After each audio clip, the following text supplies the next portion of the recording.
think we're ready. We're holding page. We're holding page Chav Daled. Page Chav Daled is we're holding in the booklet. Ois Vav, chapter 6 of the Mimer. Here we go. So again, a little overview of what we've been learning till now.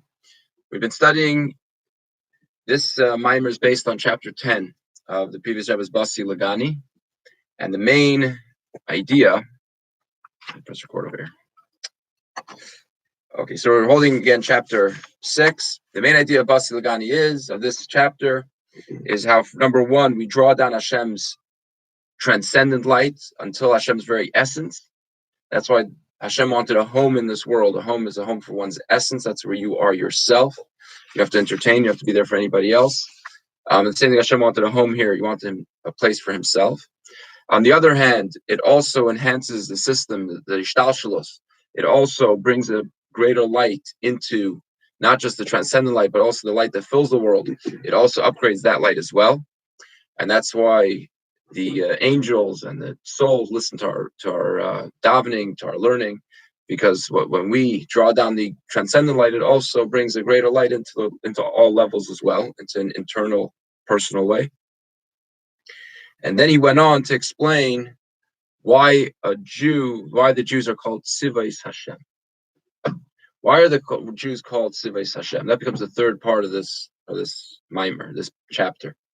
And he elaborates on the question that the previous Rebbe asks, is that Hashem is not called Tzvais. So if we don't call Hashem Tzvais yet until much later, until the times of Chana, so why does the verse call the Jews, who are supposed to reflect Hashem, they're called Sivas Hashem, yet Hashem is not called Tzvais yet? And he elaborated on that question based on the Alter Rebbe, on the Middle Rebbe. But then he goes to the answer. And the answer, he says, is, the Friedrich Rebbe in his Maimer, is because Tzvais, Tsava, has three meanings. It can mean soldier, which he does not talk about in this chapter. He'll continue talking about that in the coming chapters, so that won't be this year, that'll be in coming years. You have to come back next year for the continuation of that one. And right?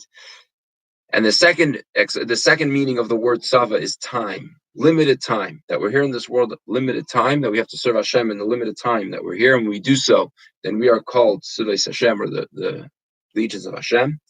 And the third interpretation, the third meaning of Tsava is beauty and form. And as we explained, that when one color is not beautiful, when you blend multiple colors together, that's when you get beauty. And the Friedrich explains the same way, is that each one of us alone, we're bland. There's no beauty. We're just one-dimensional, I guess you could ask. But when we blend all of us together, one person is a master of Torah, one person a master of good deeds, one person does a mitzvah simply, and you blend it all together, that's where you get beauty. And he explains, and the Rebbe added to that when you add beauty, not only you're adding a general beauty to the entire picture, to the entire Jewish people, but every person, individual, enhanced, gets beautiful because they're included in this greater picture and this greater beauty. That was the way that I've explained Sivyainam and Yoifi, beauty and form. And then the Rebbe now elaborates on time. And the main question here is, why is time so essential? Why is time so important? If you're doing the mitzvahs anyway, so why does it have to be day to day? Why can't I cram in all my Torah mitzvahs one day a week, and the rest I'll have fun, I'll do what I want? Why is it important that every single day I serve Hashem? Every single day I do a mitzvah. It says about Avram Avinu, Baba Yam, he came in his days. He came with every one of his days, he accomplished something. The Zohar says, one misses one day, one misses one garment of the soul. Why? You did the mitzvahs. So I did today, I did it yesterday, I do it tomorrow. What's the difference? The main thing is the Torah mitzvahs. Why are the days so critical, so essential? Which, of course, the bigger question is, why is time so important? How careful in Yiddishkeit you are about time. How careful the Rebbe was about time. Every moment to be utilized, right? Why is it so important? And we explained from the Tzemach Tzedek. And we spoke out last week, we elaborate on the Tzemach Tzedek says, based on a verse, Yamim Yutzaru V'loi Echad Mehem, That Hashem created days, veloy, and loy can either be with an aleph meaning no, or with a vav meaning and to it, that they have the echad in them. And the idea that we explained in the Maimer was that veloy with an aleph, that it has not yet come. You're talking about a level that is higher than ishtalshus, a level that is higher than nature, a level that is a transcendent light, as we've been discussing all along in this Maimer. Huh? Yeah. If I want to pick up right away, okay? So you have a transcendent light, which is v'lo echad mehem, and there is no, and that comes down into v'lo echad mehem with a vav into it, the vav into ishtalshalos, into the system, into the light that fills the world. And the way he explained that is that what service of Hashem is connected with every day. That is the karbanis, because you have to bring one in the morning, one in the afternoon, which today is represented in davening. Davening, prayer is a day-to-day thing. Every day we have to pray. And day has day and night as well, right? You have 24 hours as day and night. And the idea is that through davening, what do we accomplish? Is when we do Torah mitzvahs, there can be some physicality, there's materialism involved in it. It's not a pure spiritual thing when we do a mitzvah. It has to do with physical activities. So you have to elevate that physicality. We do that during davening. During davening, we wash out the filth of the world, and we elevate all the good things that we do during the day. We elevate it to Hashem. So what do we have? So that when you daven, you have all three of these things that we've been talking about in the whole Maimer. Number one, when you daven, you draw down the transcendent light, v'lo yachad mehem, and it has not yet come. You're drawing a light which is beyond nature. At the same time, you're drawing it down into nature, v'lo, into it, into the days. And at the same time, you're cleaning out the filth. You're cleaning out the filth that's in this world. And those are the main ideas that we discussed the whole time. So what do we understand from all this? That through davening, through prayer, you accomplish what Basi Legani is supposed to accomplish, which is, again, to bring down the transcendent light, bring it into your day-to-day life, and then as well to clean out the filth, to be mavar, to upgrade, to refine the evil, the Yetzer Hara, the Skafi and Esapcha that we do, the curbing our Yetzer Hara, that's all done through this day-to-day work of davening. And just one more point to it is Vav also, the 6 days, loy, into the 6 days, because our existence is time. And therefore, it's so important to bring it into time, because if it's not in our day-to-day life, then it's not me. If I haven't brought it down into my day-to-day life, I have to eat every day. I have to breathe every day. I'm defined by my day-to-day life. If I could do Torah mitzvahs only once a week, then it hasn't come down into my reality. And that's why the day is so important. Day means that it's become me, and that's the whole point of this. It's not just that you do the Torah mitzvahs. It's not just that you do great and wonderful things. The point is to bring it down into this world, into your existence. The only way to do that is if you bring it down into your day-to-day life. That's, in short, what we explained from the Tzemach Tzedek. Now he's going on to another point from the Rebbe Marash. And what he's saying here is like this. Davening elevates you. Davening is like that ladder. The ladder bottom is on the ground and you go up, right? What does it basically mean? Davening, in a sense, you're escaping the world. So at the same time that you're elevating the world, you're also escaping the world. You're climbing up the rungs of the ladder, and you're no longer on earth anymore. Now you're in heaven. You just climbed up the ladder. So you are elevating the world. You are transforming the world and elevating it. But what you haven't done is you haven't brought the light down into the world to change the world itself. You haven't changed the world itself. What you've done is you've elevated things and picked them up out of the world, but you haven't changed the world itself. And the question is that the Rebbe is going to ask now is, how do I change the world itself, the metzius of the world? Because the point of Adir B'Chtoim again is not that we should escape the world, and that's where we make the home for Hashem. The home for Hashem is in this world. So if I use only davening, then what I'm essentially doing, I'm only escaping the world. But I haven't changed the world itself. I've taken things and elevated, made heaven on earth, but I'm now in heaven. I'm no longer on earth anymore. Excuse me. And the point is to bring Hashem down into earth. And that becomes the next part of the discussion of this Maimer. How do you change the earth itself? Not just to escape the world by becoming more spiritual, but how do you bring the light into the world and change the world itself? And what he's going to explain is based on what the Reb Marash says, that it's done through Amen Yeheshme Rabbah of Agadata. The Gemara asks, how does the world stand? How does the world exist? And the Reb Marash and the Gemara answers, the world exists on the Amen Yeheshme Rabbah of Agadata. What Agadata means, you have two, when you learn Gemara and you have Torah, you have two main genres, you might say. You have halacha. Halacha is what you're allowed to do, what you're not allowed to do, or pay back somebody, don't pay back the guy. You think it's all these the legal stuff of the Torah. In the broader sense, the legal means also the Shabbos and kosher and everything. And then you have Agadata is more the explanations of the psukim. It's more the stories. It's more about character.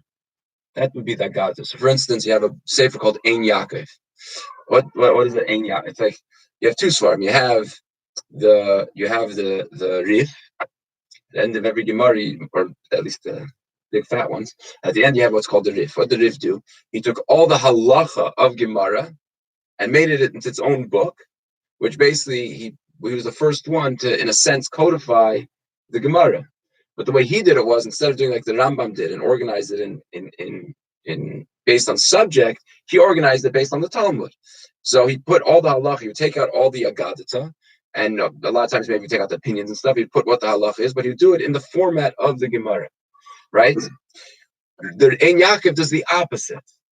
The Ein Yaakov takes out all the halacha part, and all you're left with is the stories and the midas, the character improvement, and the explanation of the psukim, and that's the agadata. That's what's called. You call it agada and agadata in Gemara. That's what that genre is called.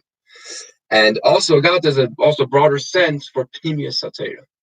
Halacha is the revealed part, and hidden in these stories and in these psukim and everything like that is the secrets of the Torah. So essentially, but the Zohar is the classic work of Pnimius Torah, which is Kabbalah. But besides that, you also have Medrash, and Medrash also as well is primarily Agadata. It's the Pnimius Torah. That's what we call it's more the secrets of the Torah as opposed to the legal aspects of the Torah. And that's what the Gemara says. What does the world exist on? The question that they ask is, what does the world exist on? Because the problem is, as the Rebbe Marash is going to say, is that even though Hashem creates the world and Hashem continues to create the world, but the problem is that it says that before Mashiach comes, there's not going to go by a day where the curse is not greater than the day before. The world is progressively going to get worse and worse. That the curse of today is going to be, God forbid, worse than the one the day before. And the question that the Gemara asks then is, so what is the world going to exist on? How do we survive? How does goodness, how does anything survive in this world?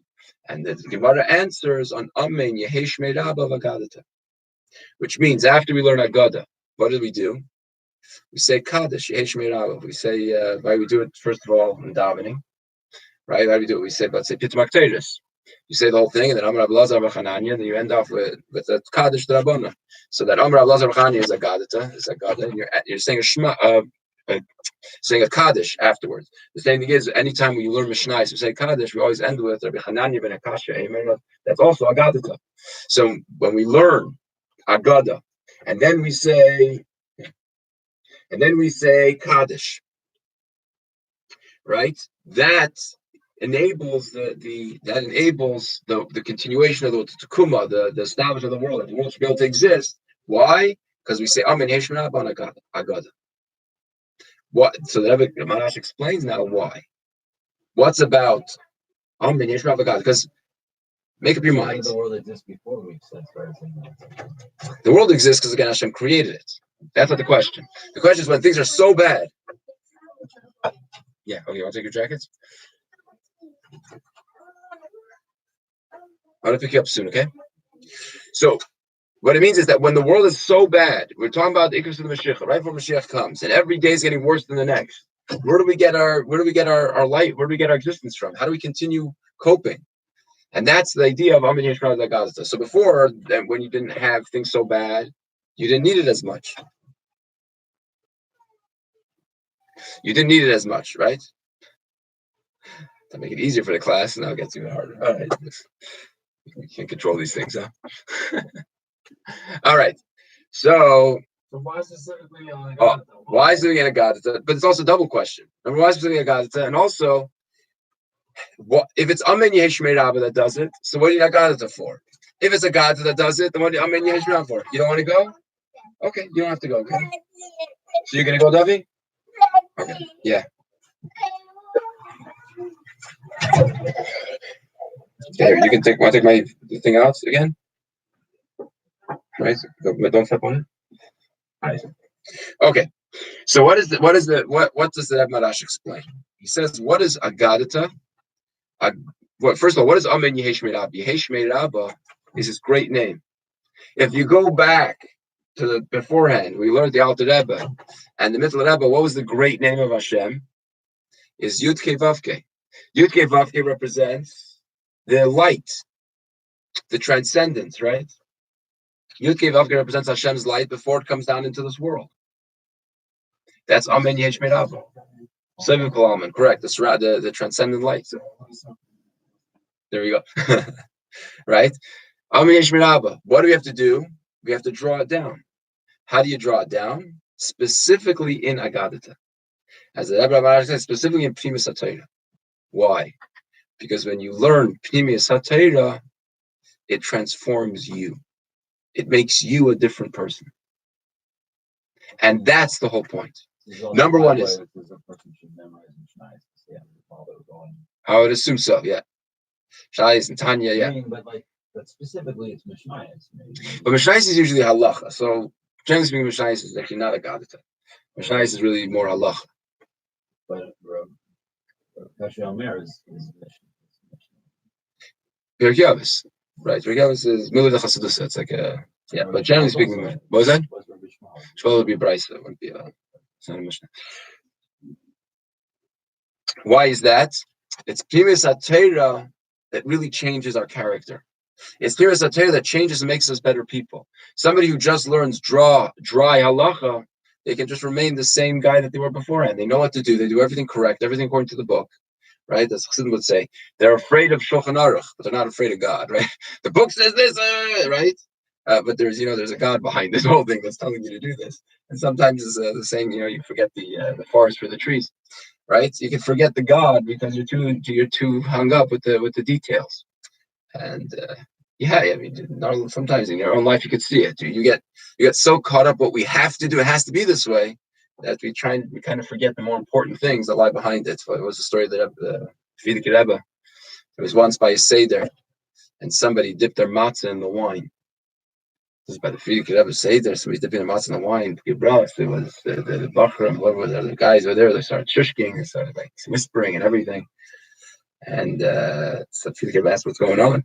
So somebody pointed out, look, somebody's dipping their matzah in the wine. It's gebras. So the Frierdiker Rebbe said, oh, so making matzah purple, right? Making matzah red is a problem, and making somebody's face red is not a problem, right? Or you walk home and you come home Friday nights and you blow it at your wife because she forgot to set up the decal on the challah, right? She forgot to put the cover on the challah. You just do it, right? So wait, but think about it a second, right? The whole point of covering the challah is why? So you shouldn't embarrass it. So you have a problem about not embarrassing the challah, but you have a problem. That's the idea that you're can be afraid of the book and not realize that, wait a minute, there's reasons behind this thing. There's more to, there's the Eibishter to be afraid of, right? Because just learning dry halacha, that's what can happen. What can happen is that you're doing everything as you're supposed to, but it doesn't change you. You haven't become a changed person. On the other hand, when you learn something like Pirkei Avos, when you learn the stories, when you learn the Agadah, the Pimsa, especially learn Hasidus, as the Rebbe says more in the Sikha, when you learn Hasidus, that's what changes us. That's what makes us more able That's what makes us better people. As the Rambam says, the way that you walk in the streets is different. You can tell this guy is a Talmud Chacham. Why? Because he's walking like a mensch. He eats like differently. He speaks differently. You can tell this guy is something special. This guy's something unique, right? There's a shine on the face that's different because this person learns Chassidus, learns Torah, and that's the idea that the Rebbe Marash is adding to this. Not only like in davening, where you escape the world, you elevate things, but you actually change the very physical nature of things in this world.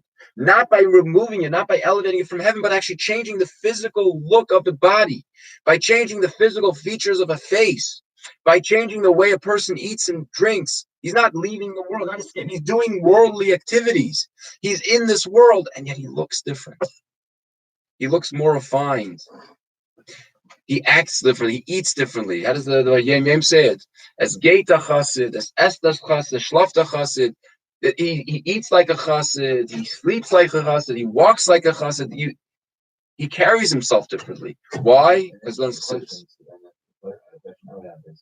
So if a person just goes through the motions and does Torah mitzvahs, and they can, in other words, can that person transform the world around them before they even transform themselves? In other words, Yeah. you have to be at the level of the pneumius in order to change yourself?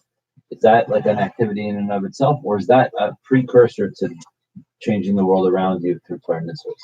Very good. So Ben said it correctly. What that doing Torah mitzvah, you're going to change the world regardless, right? That's what you do. When you do Torah mitzvahs, you're going to change the world regardless because you're drawing down a godly light. You're elevating the sparks. The thing here is that you don't. The point of a Dirba Tachtonim is not just to do that. It's also to make this world a home for Hashem, a beautiful home, a world that's compatible for godliness. And in order to do that, you have to elevate all parts of the world. So, for instance, if somebody goes along and he just elevates the world of tournaments, but he himself, it doesn't change him, then he hasn't really made a full home for Hashem. He's done towards it, but he hasn't done the full thing because he hasn't changed the physical nature of things. He hasn't changed his own physical. He hasn't made himself a home for Hashem. So you need the different parts of this. So yes, if somebody does their mitzvahs, he will make a home for Hashem, but it's not enough. Because it doesn't make a home in every way. But so you give tzedakah, now you're elevating that physical money. You know, if it's money, yeah. Releasing the sparks within that, Mm-hmm. right? Is that level of elevation different if you have internalized things and changed yourself, or is that just the quality of that elevation is essentially the same, and then regardless? So I hope I'm correct about this. That's what I'm thinking offhand. So I hope I'm correct. But the idea is like this: is we spoke about it a lot more last year in the Basi Legani, and that is that there's two parts to building a house. Number one, you need the shell. You need the actual home, and you decorate it, right? So you can have a nice, beautiful decorations, but if you don't have the home to have it, then you have nowhere to live. And you can also have the home with the shell, without any beauty, without any furniture, without any paint job, and it's an ugly house. And I'm assuming is that both of these ideas are the same thing, right? Doing the mitzvah, you're making that shell for Hashem. You're making that home. When you do tzedakah, you elevate the world, you're making that home. But if it doesn't change you, and that's the idea of bringing it into your day. Making a home but making an inviting home is a difference. Correct. So when you do it with a smile, meaning you did it not just the physical mitzvah, but you also brought in the beauty of the mitzvah. Well, now you made a beautiful home for Hashem. I'm assuming that's what we're talking about. And that's the idea of also bringing it into your day-to-day life. It's not enough just to do the mitzvah. Doing the mitzvah, yeah, you'll elevate the world. But if it's not your day-to-day life, it hasn't come into your psyche, well, then you haven't accomplished the full Dirba Tachtonim. Why?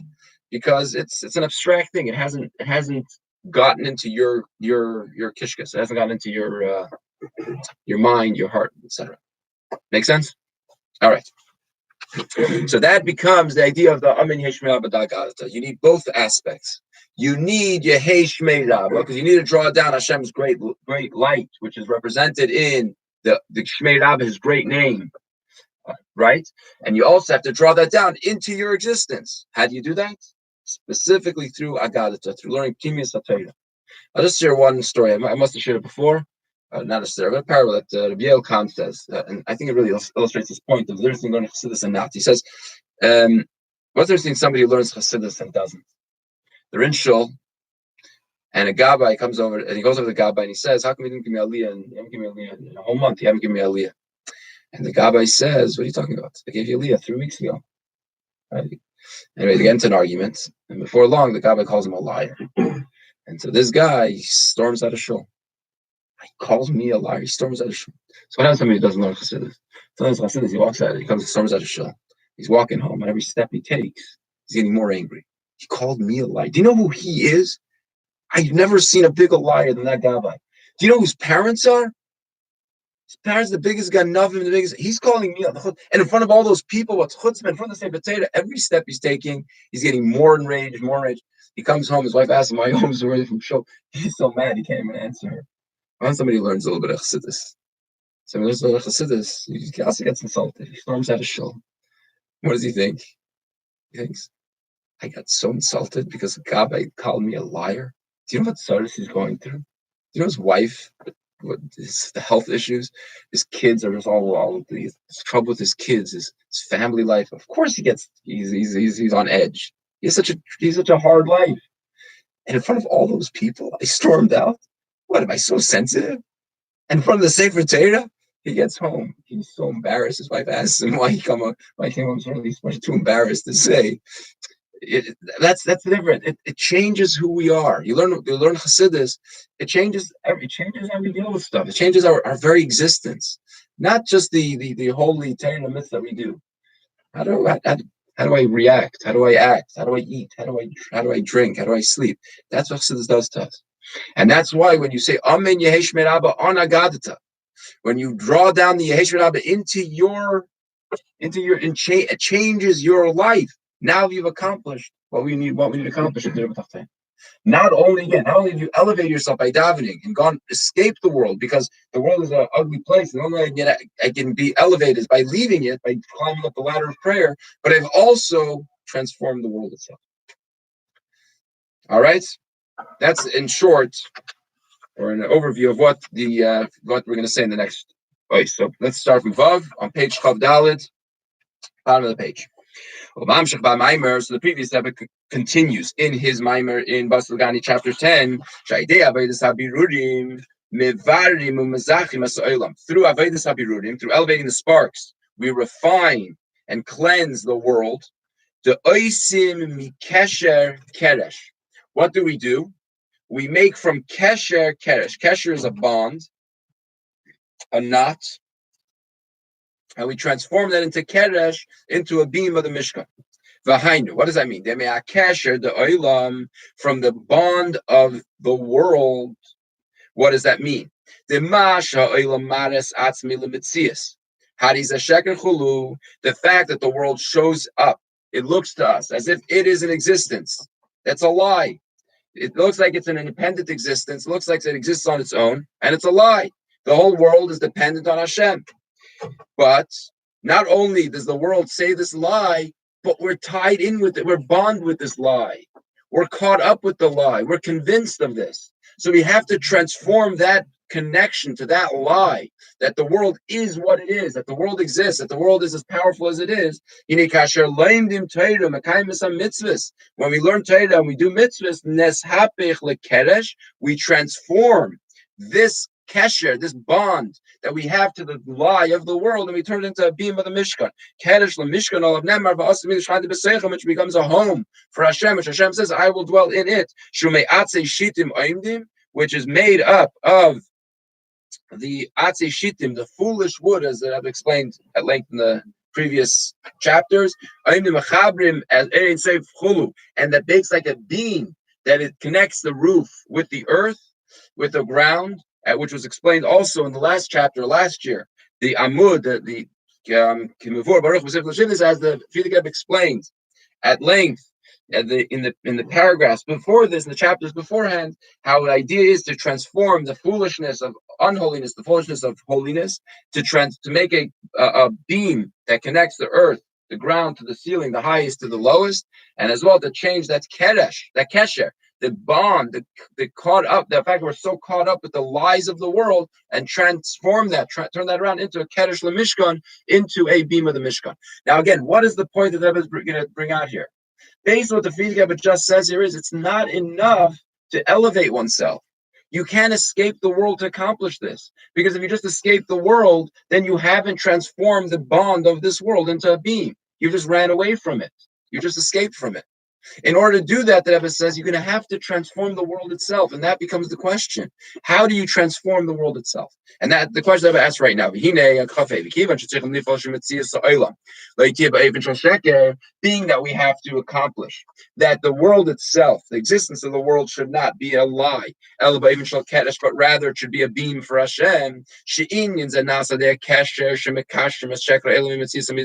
here he changes the word kesher, that you change the bond, that instead of the world being connected and tied up with the lie of the world, rather you tie it up with the true existence of the world, which is Hashem.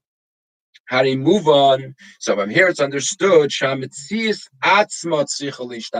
we have to change the world itself.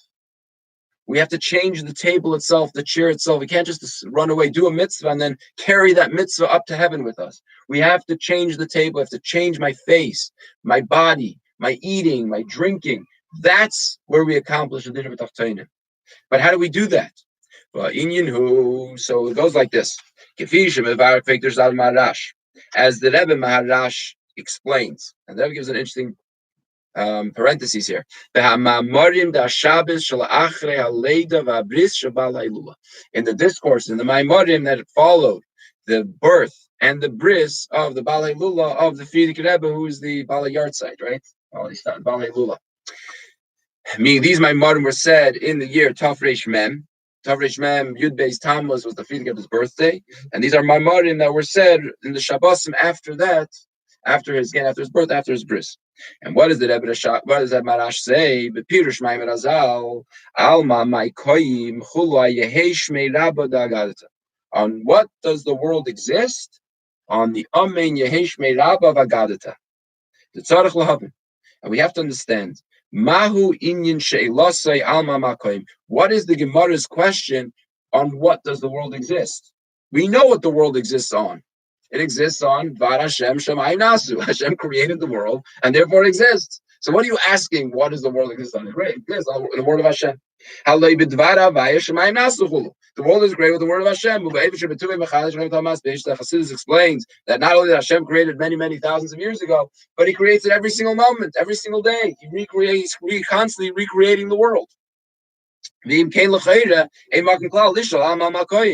Why are you asking what does the world exist on? It exists because right now Hashem is creating it. Hashem is saying, let there be light. Hashem is saying, let there be tables and all these other wonderful things that Hashem says, right? So of course, so the world exists. So what's the question? What does the world exist on? So the Rebbe Maharash explains,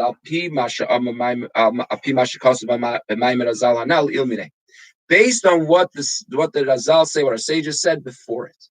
What came right before this discussion about what the world exists on? It says, from when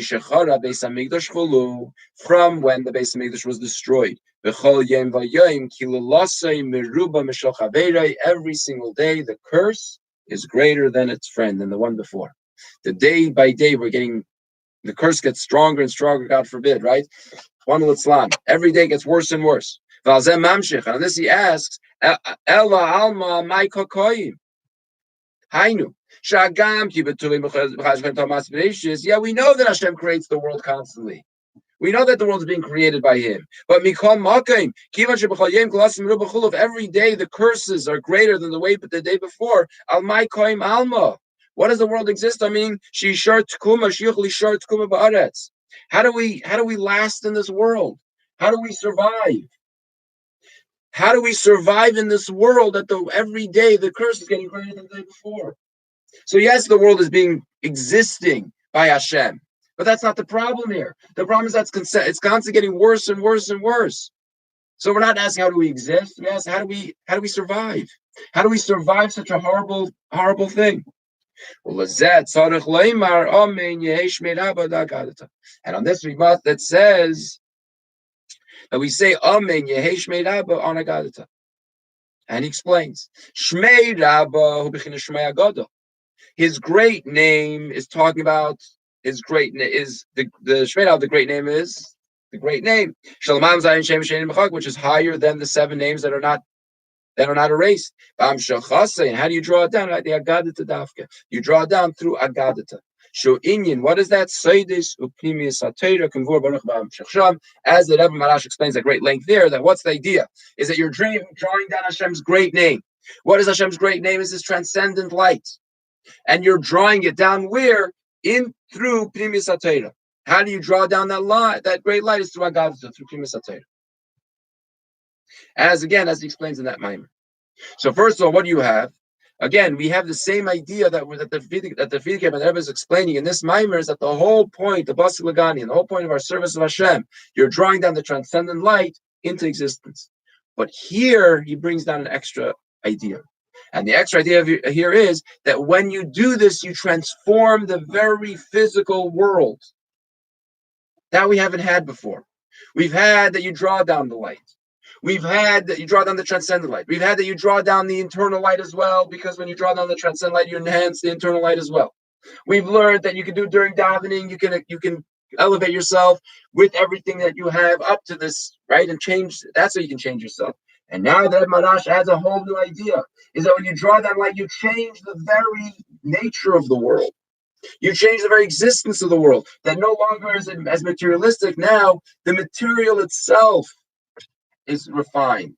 As we said before, is that you see a chacham and he walks differently, he eats differently, he sleeps differently.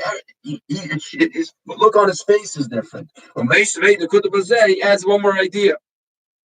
The ine.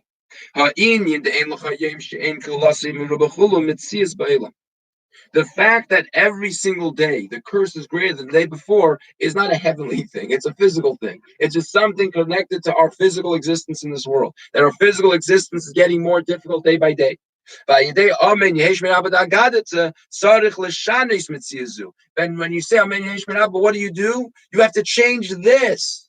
So it's not enough to escape the world. That's not what our point is. The point is to change that every day. The curse that's getting greater shouldn't be it should be survivable. You should be able to cope with it. You should change it. You should make it, and should thrive on it. How is that?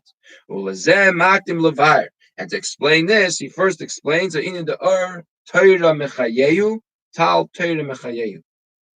when it says about the Tchias HaMeisim, it says that what is the strength that we get for Tchias HaMeisim is tal Torah Mechayehu. The dew of Torah is what revives us, or the Torah, this light, the light of Torah is what revives us. So you have Torah, then you have the light of the Torah. It's the light of the Torah that gives you life. And he explains like this: Pirush Mechayehu Hainu Beguf Gam Be'olam Hazeh B'Yosei Chai Al Pnei Adam. When you're talking about giving life, he's not talking about some spiritual life. He's not talking about some heavenly lights that are experiences. He's talking about physical life, as in Tchias HaMeisim, physical life on a physical body. That's what you're talking about. With the Oir HaTorah brings physical life into the physical existence of a body on this earth. That's the light of Torah that you're drawing it down to the very lowest, into the existence of me and you. As we see, the face of a person that studies Torah is not comparable. You can't compare it to anybody else's face. It looks different. It looks refined. The light in the eyes, the shine on the forehead, whatever it is. Right? How many people walk by the Rebbe and just seeing the Rebbe's face and it changed something? They didn't say anything. Just seeing the Rebbe, and I have to keep kosher. I have to, right? There's a shine that the Torah changes on our faces. As Rambam writes, from the way a person walks and from his movements, you can tell what's going on inside of them. The shine of Torah shines into the body of the person, and it changes the looks, it changes the way he acts, it changes the behavior. And from the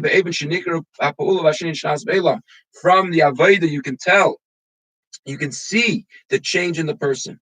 It also reminds me of a story with the Rebbe Marash. There's once a chassid that comes to the Rebbe Marash. I forget what exactly the details were, but basically, he asked about something. The Rebbe Marash told him is you have to fast. I think it was 400 fasts. This guy got a surprise on his look. So the Rebbe Marash tells him, "What do you think that not eating is fasting?" He says, "Not eating is darenzich, and the little shot is thinning oneself. Not eating is dieting. That's not fasting. What's fasting mean?" He says, "Fasting means to think about yourself 15 minutes every day. To take 15 minutes every day and think about what you're holding, what you're doing yourself every day. That's fasting." So the story goes that a bunch of years later, Rebbe Marash turns to Rebbe Rashab and points out this chassid. He says he's a completely different person. Right? That's another story. Actually, it's related a little bit. Also, there's a bacher that came to Temchet Mimim. Bacher came to Temchet Mimim, and he was incredible genius. He was from, he was Yerushalayim, everything. But he was grubb, he was coarse, he was arrogant, coarse, right? And so they didn't know what to do with this guy. I guess these type of things, and they didn't like such character traits. Rebbe Rashab, I think it was Rebbe Rashab told the Fidik Rebbe, I hope I get the details right. He says it was before Pesach. He says just give him work, just load him up with the work. Basically, he put him in charge of the matzahs and the whole production, which was an incredibly difficult thing. Included the thing also took some of the cleaning and also he had to learn. The Fidik told him to learn a bunch of Maimarim by heart. Basically, he overloaded this guy in a way that was just crazy with the working and the learning the Maimarim by heart and everything. He came before Pesach and he accomplished it all. And again, the Rebbe Rashab tells us something. Look, he's a whole different look, whole different. But that's the idea that it's not. It's refining the face. The face looks different. You look at a chassid's face, it's refined. The way he walks, the way he talks, it's more edel. It's not as coarse. It's not as gruff. Yeah, look at look to practical muscle. Some person gets 8 hours of sleep and exercises every day. They have a different look. They stand differently. They have a different, color to their faces. You ingest good things, and Torah obviously then impacts you physically. Very good. Say another way also is let's say the difference of somebody whose whole life is sports or their career or their pop culture. You start, you walk a little different, you talk a little different, and you think a little different. As opposed to if your whole life is Torah mitzvahs, your whole life is learning Chassidus, or even your whole life is Mitzvahim. It changes you. You think differently. You do. When your excitement comes from putting on film on another Jew, it refines you, makes you a different person. And that is idea is that to change the very world itself. How do we do that? Through Chassidus, through Primus HaTorah. And that changes you. You start looking differently. You act differently. You eat differently. V'zeu gam asher mevar ba'maimer. And there's also, it explains in the Maimer, Shapuli b'sheker de metzias ha'olam atzmai, that you're accomplishing it in the very lie of the world itself. You're not transcending the world. In the lie of the world, you're changing it. What does that mean? That you change the very existence of the world, and to accomplish in it a connection with the Metzias Lamaila of the true existence above, which is Hashem, Kedesh, until it becomes a being. That you make a home for Hashem in the physical. In other words, what is he saying here is you have this object. Right? That's even in a simple sense. You have a parchment. The parchment looks very material. It's very coarse. Right? And what do you do with it? You write down a few words with the ink and a scroll, a scribe, and you put a few poles around it. It turns into a Sefer Torah. And a Sefer Torah looks holy. I always think about it.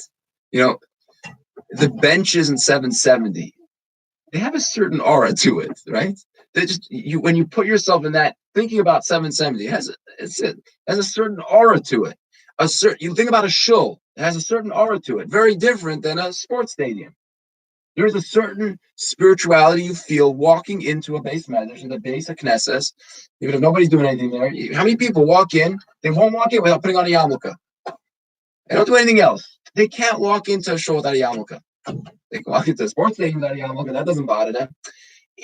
Or a restaurant, whatever it is, it's a certain holiness that you feel. But it's the same physical world. You're not in Gan Eden, you're not in paradise. That's how it is. You've taken something that's physical and you've connected it to its true existence of Hashem, and it changed it changed the physicality of it. It's a refined physical. It's the same table, but it's a table in a shul. It's the same pages, but it's a sefer, not some book, and it's holier. And you feel a little differently when you hold it. You interact with it a little bit differently when you hold it. You feel a little differently when you walk into that shul. When you walk, the physical features of that thing have become. And again, it's not by escape. You didn't change. You didn't break it. You've taken that very physical item that's equivalent to something else, and then you've just connected it to Hashem, and you made it more edel. And the same thing is with us, with each and every one of us. We learn a little bit more Chassidus. What are we doing? We're changing our physical features. We're the same physical guy. I'm the same me. You're the same you. But something has changed. There's a little more shine in our eyes, in our face. Our thoughts are a little bit more refined, and so on and so forth. We eat a little differently. We sleep a little differently. And that's the idea that the Rebbe Marash is adding to this discussion is, after all the wonderful things that we did with Dira B'Tachtainim, the point is that we changed the physical nature of the world. When Mashiach comes, that's what basically we're going to do is, everything's going to have that feel. Every part of the world is going to have that feel. You walk in and everything's going to have that holiness. It's going to be the same tables, be the same chairs, the same people, the same buildings, careers, whatever is going to be happening. And you're going to walk in and you're going to feel the holiness of it. Because now it's not connected to the lie of the world, which demands and says, I exist and I'm independent and I can do what I want. And if you cheat and you lie, you'll be more successful. When Mashiach comes, it's going to change around, and all of a sudden you realize that everything's connected to the true existence of Hashem. And what's it going to say? It says that when Mashiach comes, you want to eat something that's not kosher. It's going to cry out, don't touch me, I'm not kosher. It doesn't mean it's going to physically say the words. It's like a fire. You don't stick your hand into a fire. You instinctively take your hand away. When you're going to touch something that's not kosher, you're going to instinctively take it away. You're going to feel the holiness of it. Why? Again, not because we're going to enter heaven, but because the world itself is going to be changed. The Metzias Olam, it's not going to be connected no longer to the lie of world. It's not going to be connected to the truth that everything is really a part of Hashem. And that's the real Dira B'Tachtainim now. That's the real accomplishment.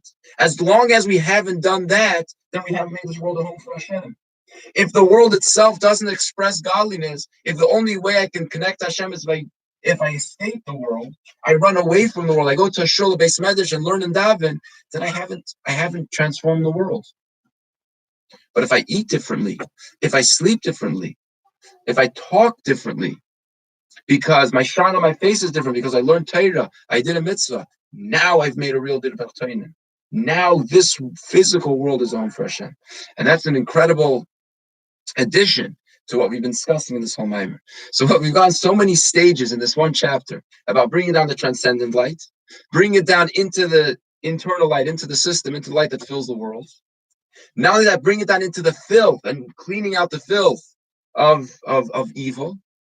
Rachatz, right? In Rachatz, it says as well as davening, cleaning out the thing, then elevating it all through davening and elevating it up to heaven, and then even more is bringing it all back down, changing the very physicality of the world and making that a refined home for Hashem. And that's why we need to learn more Chassidus. We need to accomplish this. What does it say? We'll finish with this. It says that there are three things that if you don't do enough, it has an effect, and if it didn't, just a proof that you didn't do it enough. If you have money, you're gonna go crazy. A lot of people with a lot of money are not crazy. It must mean that they don't have enough money yet, right? You drink alcohol, you're gonna get drunk. People drink and they're not drunk. It just means they didn't drink enough yet. And you have Chassidus changes you. It changes you, transforms you. I see people learn Chassidus and they haven't been transformed. Must mean they just haven't learned enough Chassidus yet. And that's what we learn this Maimer is. We got to bring it all together. How? By learning more Chassidus. By learning more and then making it part of it. Learning is not enough, but internalizing the Chassidus, changing our behavior because of Chassidus, and then we change the very physical. You asked me, how do you learn so much Chassidus? And I'm everything else. And like, when I stop reading it and I start learning it, I'll let you know. It also has an effect. Don't play that down either. All right.